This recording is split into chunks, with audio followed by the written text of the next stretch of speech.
Good morning everyone. I am Dr. Annie, Consultant Obstetrician and Gynecologist at Birthright by Rainbow Hospitals, Banjara Hills. November is the Preterm Birth Awareness Month, mainly to create awareness about the preterm births and also to address the issues which are faced by the preterm babies and their families. Today we'll talk about what is preterm birth, what are the complications which preterm babies can face, what are the risk factors which can result in a woman having preterm delivery, and how these problems can be prevented.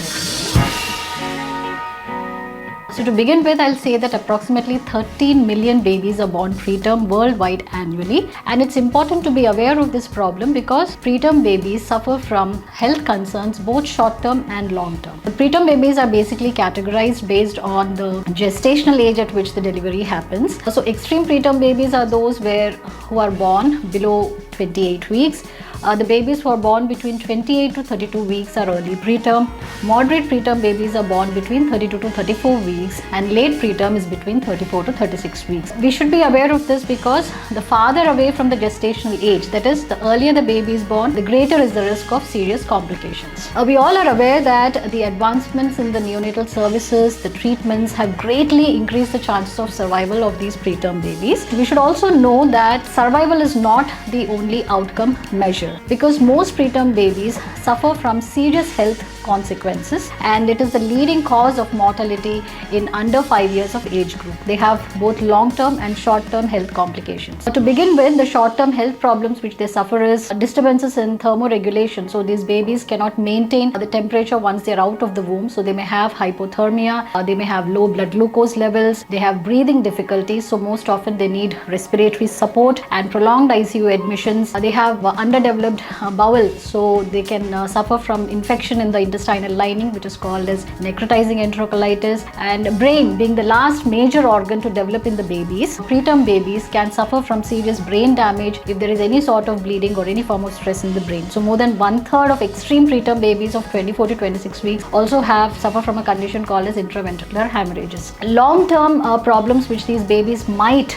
face are cerebral palsy, mental retardation. They also have behavioral issues. They can be school dropouts due to learning disabilities. They can have problems communicating with other children, and also they are at an increased risk of attention deficit hyperactivity disorder. These children grow on to become adults with chronic health conditions like diabetes, hypertension, and heart problems. Now that we know that it is such an important problem wherein babies suffer from because of the preterm births, let us discuss something about the risk factors which can pose a woman at threat of preterm labor. Is again 10% at risk for any future preterm births. And apart from this, assisted reproductive techniques, multiple pregnancies like twins, triplets, these are at risk of preterm births, and those women who have any abnormalities of the uterus, cervix, those who have chronic conditions like diabetes, hypertension are at risk of preterm deliveries. So is there a way that these risk factors can be addressed or can be prevented? Yes, definitely. So the care has to begin before